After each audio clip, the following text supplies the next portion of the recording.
warahmatullahi wabarakatuh.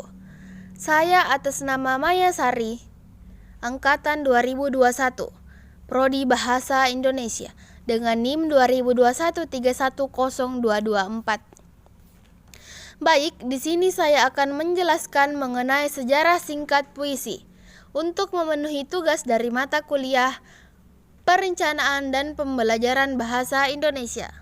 Untuk lebih jelasnya, silahkan menyimak rekaman audio berikut ini. Menurut Herman J. Waluyo, puisi adalah karya sastra yang dikemas lebih padat, singkat, dan memiliki rima yang saling berkaitan. Tiap kalimat dan kata pada penulisan ditulis dalam bahasa imajinatif. Asal mula puisi sudah ada sejak tahun 1920. Pasalnya, kesusastraan di Indonesia mengalami perkembangan dari waktu ke waktu. Puisi tampaknya tidak hanya dikenal di Indonesia saja, tapi juga ada di India. Dulu, puisi tidak seperti ini. Konon katanya, puisi pun digunakan atau dibuat untuk menulis kitab-kitab kuno. Di tahun 1700 sampai 1200 sebelum Masehi, puisi banyak digunakan untuk karya-karya kuno dari Veda India. Dahulu, puisi di India digunakan untuk memudahkan masyarakat kuno dan prasejarah dalam menghafalkan kitab atau bacaan.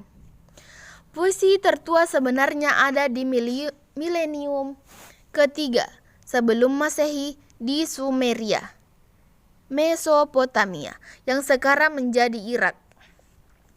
Puisi tertua tersebut adalah epos Gilgamesh yang ditulis dalam tabel tanah liat dan papirus. Sementara sejarah puisi kuno juga ditemukan di Yunani, epos Lilian dan Odyssey, dan masih banyak lagi. Setiap negara pastinya memiliki sejarah perkembangan dari kesastraan puisi ini.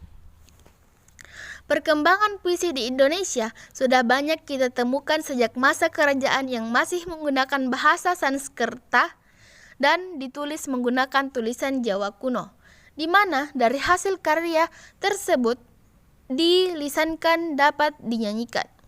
Setelah proses panjang berpuluh-puluh tahun, puisi mengalami perubahan dan metamorfosa. Di era modern, muncullah penyair-penyair ternama dan melegenda. Siapa sih yang tidak kenal dengan Chairil Anwar, Buy Hamkah, dan Taufik Ismail? Pasti sudah tidak asing lagi.